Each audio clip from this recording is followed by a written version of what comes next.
आप सब लोगों को मेरा नमस्कार। आज का दिन भारत के इतिहास में एक तरह से भारतीय जनतंत्र के लिए काला दिन साबित हुआ। आज संसद के अंदर दिल्ली के लोगों को गुलाम बनाने वाला बिल पास कर दिया गया। ये बिल दिल्ली के लोगों को बेबस बना देता है, असहाय बनाता है, लाचार बनाता है, गुलाम बनाता है। जब हम आजाद नहीं हुए थे 1935 में, अंग्रेजों ने एक कानून बनाया था। उस कानून का नाम था गवर्नमेंट ऑफ इंडिया एक्ट।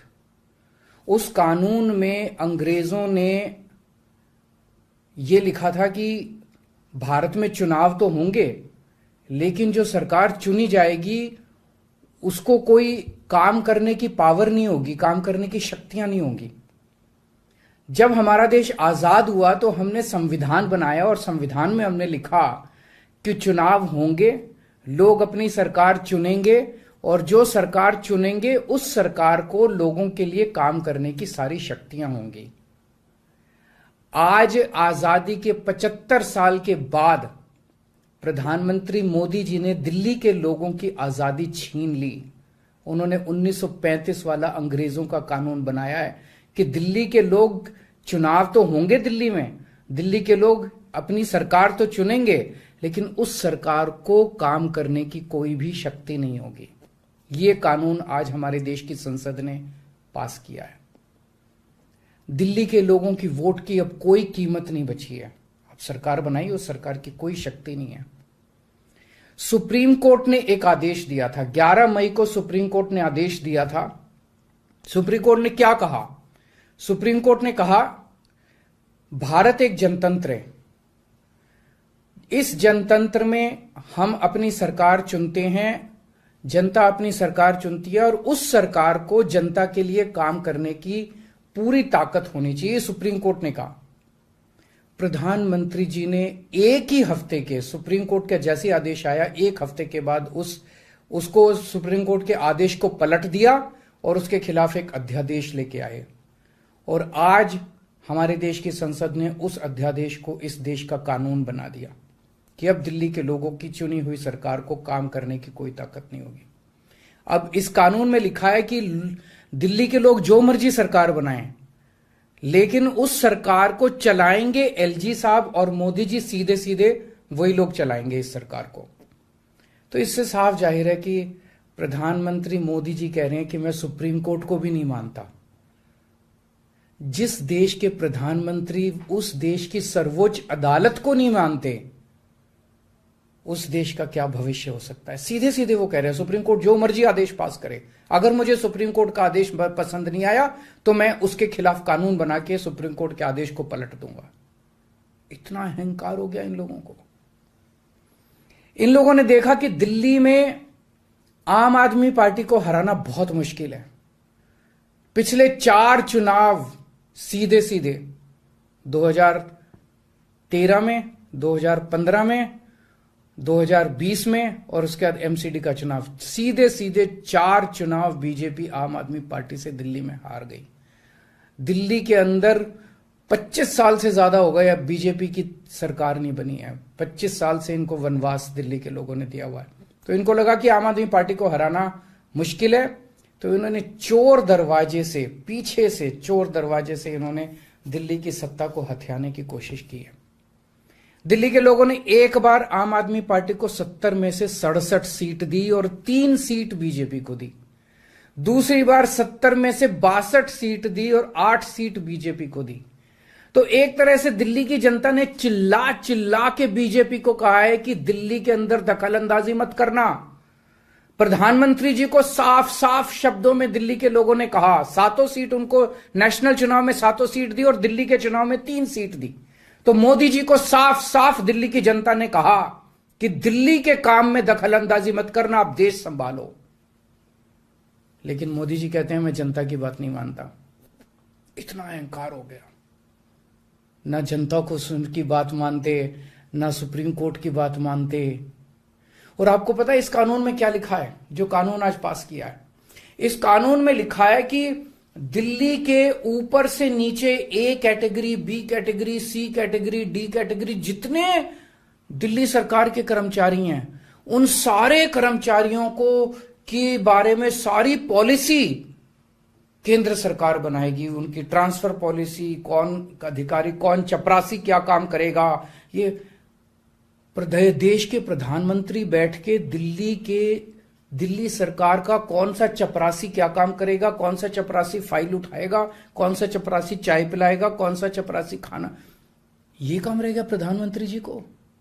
इसके लिए प्रधानमंत्री बनाया था देश का कि आप दिल्ली के चपरासियों की ट्रांसफर पॉलिसी बनाओगे बैठ के प्रधानमंत्री बनके। आप केंद्र चलाओ ना, आप दिल्ली के अंदर क्यों दखल अंदाजी कर रहे हो? आपको क्या लगता है ऐसा क्यों कर रहे हैं? वो ऐसा इसलिए कर रहे हैं क्योंकि पिछले 7-8 साल में बिना किसी पावर के भी हम लोगों ने जो काम किए हैं, हमने इतने शानदार स्कूल बनाए, इतने शानदार अस्पताल बनाए, 24 घंटे बिजली कर दी, बिजली फ्री कर दी, पानी घर घर पहुंचा रहे हैं, सड़कें बनाई, इतने सारे काम हम लोगों ने कर दिए। इनसे वो काम नहीं हो रहे। 30-30 साल से गुजरात के अंदर इनकी सरकार है, बेड़ा गर्क है गुजरात का। हरियाणा के अंदर इनकी सरकार बनी, हरियाणा में बेड़ा गर्क है इनका। मणिपुर के अंदर बीजेपी की सरकार है, मणिपुर को जला दिया इन लोगों ने। इसलिए केजरीवाल के साथ कंपटीशन नहीं कर सकते, काम में कंपटीशन नहीं कर सकते, हमारे जैसे काम नहीं कर सकते, आम आदमी पार्टी के जैसे काम नहीं कर सकते। इसलिए केजरीवाल को काम करने से रोको, किसी भी तरह से केजरीवाल को काम करने से रोको, बस ये इनका मकसद है। मैं सुन रहा था अमित शाह जी को, वहां पे संसद में भाषण दे रहे थे, कहते हैं झगड़ते बहुत हैं ये लोग, झगड़ते बहुत हैं ये लोग। मैं स्कूल बनाता हूं, ये मेरे को स्कूल नहीं बना देते। फिर मैं जब इनसे कहता हूं मेरे को स्कूल बना देने दो, तो कहते हैं झगड़ता बहुत है केजरीवाल। मैं मोहल्ला क्लिनिक बनाता हूं, मेरे मोहल्ला क्लिनिक तोड़वा दिए इन लोगों ने। फिर कहते हैं केजरीवाल झगड़ता बहुत है। मैं इनको कहता हूं मेरे को मोहल्ला क्लिनिक बनाने दो। मैं अस्पताल में दवाइयां फ्री करता हूं, कहते हैं दवाइयां फ्री क्यों करता है। मैं बिजली फ्री करता हूं, कहते हैं केजरीवाल फ्री भी दे रहा है, फ्री की रेवड़ियां दे रहा है, कहते हैं झगड़ते बहुत हैं। मैं जो भी करता हूं, चाहे झगड़ता हूं चाहे जो भी करता हूं, दिल्ली के लोगों को पसंद हूं। इसीलिए 3 बार 4-4 बार दिल्ली के लोगों ने मेरे को, जो भी कर रहा हूं ठीक ही कर रहा हूं, तभी 4-4 बार लोगों ने हमें वोट दिया। और होम मिनिस्टर अमित शाह जी क्या कहते हैं, मैंने सुना उनको संसद में, हमारे पास पावर है, संविधान ने हमें पावर दी है कानून पास करने की, हमारे पास पावर है, हमें सुप्रीम कोर्ट ने पावर दी है ये कानून पास करने की। अरे आपको पावर दी है जनता की सेवा करने की, जनता के ऊपर अत्याचार करने के लिए पावर नहीं दी आपको। इतना घमंड मत कीजिए अमित शाह जी।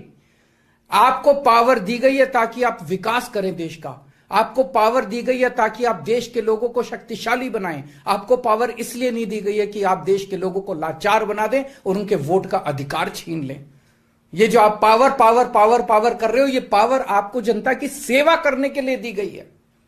मैंने देखा है अमित शाह जी पिछले चुनाव में आप घर घर जाके दिल्ली के अंदर पर्चे बांट रहे थे, एक एक घर में जाके आप पर्चे बांट रहे थे। दिल्ली के लोगों ने आपको नकार दिया। अब आप दिल्ली के लोगों को तमाचा मारने आ गए। केजरीवाल से नफरत करते करते इस नफरत में इतने अंधे हो गए कि आपने दिल्ली के लोगों के ऊपर अत्याचार करना चालू कर दिया। और मैं प्रधानमंत्री जी को याद दिलाना चाहता हूं, 2014 के चुनाव में प्रधानमंत्री जी आप खुद आए थे दिल्ली, आपका भाषण उठा के देखिए। आपने दिल्ली की जनता को प्रॉमिस किया था कि मेरे को प्रधानमंत्री बना दो, मैं अब दिल्ली को पूर्ण राज्य बनाऊंगा। उसके पहले, हर चुनाव के पहले भारतीय जनता पार्टी ने आंदोलन किए हैं दिल्ली के अंदर दिल्ली को पूर्ण राज्य बनाने के लिए। और आज आप लोगों ने दिल्ली के लोगों की पीठ में छुरा घोंप दिया, अपनी वादे से मुकर गए। अगर आप ऐसे करोगे फिर प्रधानमंत्री पे कौन यकीन करेगा? आपने खुद बोला था 2014 में कि मैं फुल स्टेटहुड बनाऊंगा, फिर कौन जनता आपके ऊपर यकीन करेगी? 2015 में आपने मेरी शक्तियां छीनी दिल्ली सरकार की, जैसी हमारी सरकार बनी आपने हमारी शक्तियां छीन ली नोटिफिकेशन जारी करके। फिर भी बिना शक्तियों के हमने काम किया और दिल्ली की जनता ने मेरे को 2020 में 62 सीट दे के दिल्ली की जनता ने आम आदमी पार्टी की सरकार बनाई। क्यों? क्योंकि मैं दिल्ली का बेटा हूं और आप दिल्ली के नेता बनना चाहते हो। दिल्ली के लोगों को अपना बेटा पसंद है और दिल्ली के लोगों को आप जैसे नेता नहीं चाहिए। हम दिल्ली वाले दिल्ली से बहुत प्यार करते हैं और हम जानते हैं कि बीजेपी दिल्ली के लोगों से नफरत करती है, दिल्ली वालों से नफरत करती है। इस बार दिल्ली के लोग बीजेपी को एक भी सीट नहीं देंगे, लोकसभा में एक भी सीट नहीं देंगे।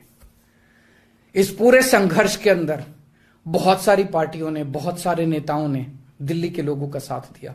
उन सब नेताओं को और उन सब पार्टियों को मैं तहे दिल से दिल्ली के 2 करोड़ लोगों की तरफ से शुक्रिया अदा करता हूं, धन्यवाद बोलता हूं।